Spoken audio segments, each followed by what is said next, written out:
কি ভাইয়া, লোভ হচ্ছে? সমস্যা নাই, আপনার জায়গায় থাকলে আমারও লাগতো। তো আপনাদেরকে আজকে আমার দেখা সবচেয়ে সহজ প্রসেসের কাচ্চি রান্নার একটা রেসিপি দিয়ে দিই। এটা আমাদের এক বড় ভাই রান্না করছিল, তো তার থেকে দেখেই আমরা সেই রেসিপিটা আপনাদের সাথে শেয়ার করছি। তো প্রথমে দেখছেন আমরা মোটামুটি বড় সাইজ করে মাংস কেটে নিছি। প্রত্যেকটা সাইজ আপনি হিসাব করতে গেলে 100 থেকে 110 গ্রামের মধ্যে ছিল। আর কাচ্চির যে মেন বিষয় সেটা হচ্ছে মাংসটারে ম্যারিনেট করে রাখা। তো এই জন্য আমরা প্রথমে দিয়ে রাখি হচ্ছে টক দই। তারপর আমরা এখানে অ্যাড করি টমেটো সস। আর তারপর একটা স্পেশাল মশলা, যেটা প্রায় 20 পদের মতো মশলা সম্ভবত ছিল এটার মধ্যে। এই 20 পদের মতো মশলা একসাথে ব্লেন্ডার করে বানিয়েছি এটা। এটা যদি আপনারা চান বলতে পারবো যে কি কি ছিল, কিন্তু ওটার জন্য আপনারা আমার আলাদাভাবে কমেন্ট বা মেসেজ করেন, আমি আপনাদেরকে বলতে পারবো এখানে কি কি ছিল। তো এটা দিয়ে ভালো করে ম্যারিনেট করে রাখে। তার কিছুক্ষণ পর আবার এখানে অ্যাড করা হয় হচ্ছে আদা রসুন বাটা। আদা রসুন বাটা আমরা কি পরিমাণ নিচ্ছি তা তো দেখতেছেন। এখান থেকে আমরা আবার কিছু রেখা দিব, কারণ যখন আমরা চালটারে 70% বয়ল করবো তখন একটু আমাদের আদা রসুন বাটা দিতে হবে। তো এটা দিয়ে আমরা ভালো করে মাইখা নিই। আর মাখতে এত সুন্দর লাগতেছিল যখন মাখতেছিল, এটা মানে বলে বোঝাতে পারবো না। আর খুব সুন্দর একটা ফ্লেভার আসতেছিল। আর এটার মধ্যে কি আছে জানেন? এই মালটা 3 লক্ষ টাকা কেজি। এই এতটুকু একটা ডিব্বাতে আমরা 300 টাকা ভিজিয়ে রাখছি। আমরা 1 গ্রামের মতো আনছিলাম। তো তারপর আমরা কিছু বেরেস্তা করে নিই। এই কাচ্চির মূল জিনিসগুলো হচ্ছে যেমন মাংস, আলু আর বেরেস্তা। তো আলুর কথা বলতে বলতে আলু আমরা ভাজা নিই। এই আলুটা ভালো করে ভাজা ভাজা করে নিই।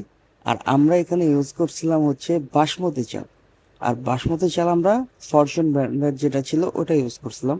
এই ফরচুন ব্র্যান্ডের বাসমতি চালটা নাকি বাজারে খুব ভালো। আমরা কয়েকজন থেকে রিভিউ নিয়েছিলাম, তো তাই আমরা এটাই আনছি। আর আমরা মোটামুটি আজকে 40 জনের খাবার রান্না করতেছি। তো বাসমতি চালটা আমরা 70% সিদ্ধ করে নিব, যার কারণে আমরা এখানে কিছু ময় মশলা দিয়ে, যেমন ওই দারচিনি, এলাচ, লবঙ্গ, তেজপাতা এগুলা দিয়ে চালটারে ছাইরা তার উপরে আবার গুঁড়া দুধ ছিটাইতেছে। তো চালটা যখন মোটামুটি ভাবে 70% সিদ্ধ হয়ে গেছে তখন আমরা এটাকে ভালো করে ছাইকা নিয়ে পানি ঝরাই নিই। আর পানি ঝরানোর সময় এত সুন্দর লাগতেছিল চালগুলা দেখতে, মানে বলে বোঝাতে পারবো না আপনাদেরকে। পরে ভালো করে পানি ঝরাইতে ঝরাইতে আমরা এদিকে আবার মাংসটারে ড্যাগের একদম নিচে দিয়ে দিই। কারণ এখন হচ্ছে যে লেয়ারটা করবো ওই লেয়ারের পালা। তো একদম নিচে থাকে মাংস, তার উপর আমরা ঢালা দিই হচ্ছে চালগুলারে, যে চালগুলো আমরা সিদ্ধ করে রাখছিলাম। তো এটা ঢালার পর ভাই খুব সুন্দর করে এটাকে সমান করে নেয়।